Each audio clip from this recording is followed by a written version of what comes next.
Alors aujourd'hui, on va pénétrer dans le cimetière de Julie, cimetière qui a été conçu et monté il y a déjà quelques temps, mais qui n'avait pas été pris en vidéo. Alors on peut voir ici l'entrée, magnifique entrée, grillagée. Voilà, pour entrer dans ce cimetière. Alors, il y a d'abord une vue un petit peu aérienne. On voit un petit peu la dimension. Et ensuite, je regarderai un petit peu les détails. Alors, ce que je vais faire, c'est que je pense que je vais tourner comme ça. Alors ici, on a une série de... On va montrer un petit peu toutes les tombes, différents types de tombes qui ont été créées. Donc on a un petit peu tous les types de tombes. Alors ici, on voit que un petit garçon s'est amusé à voler des os. Car apparemment cette personne n'a pas payé, ou la famille de cette personne n'a pas payé la concession, ce qui fait que, eh bien voilà, la tombe est en sacré mauvais état.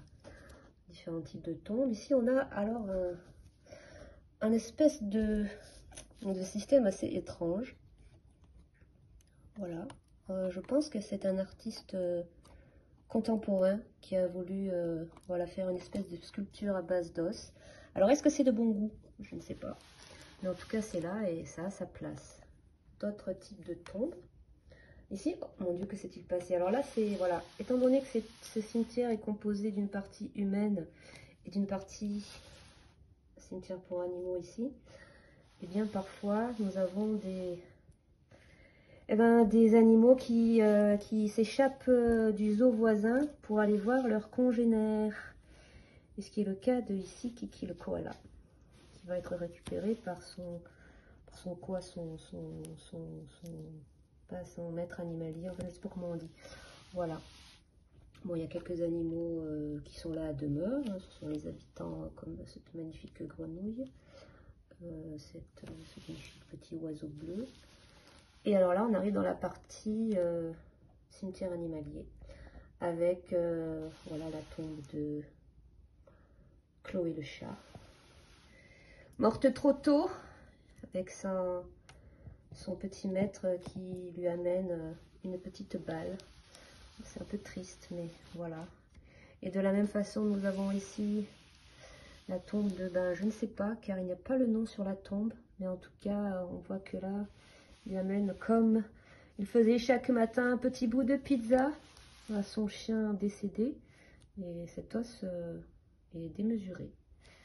Voilà, ici on a le petit coin fontaine, pour que les personnes puissent arroser les plantes grâce à ce système de robinet. Remplir ce petit arrosoir et ensuite aller fleurir les tombes de leurs bien-aimés défunts. Voilà, quoi d'autre? Le papillon aussi s'est égaré ici. On voit que c'est quand même un jardin, un cimetière bien fleuri. Et que dire de plus pour les détails? Je vous montre un détail ici. Ah, alors là, c'est un petit peu, c'est la partie un petit peu triste. On a aussi la partie cimetière pour enfants ici. Donc, étant donné la taille des personnes concernées, bon, c'est pas une fosse commune non plus, hein, mais voilà, on voit que quand même on manque de place, donc on a un petit peu rassemblé ici, voilà, les enfants dans ce petit coin, et avec un rappel, voilà, avec un petit graffiti enfantin sur la stèle. Voilà, encore une fois, est-ce de bon goût ou de mauvais goût? Ça, l'avenir nous le dira. Voilà pour ce magnifique cimetière. Il y a une porte extérieure aussi, ici. Voilà, on peut le voir de derrière. Très joli. Cimetière qui va être démonté car on a besoin de pièces. D'où la vidéo.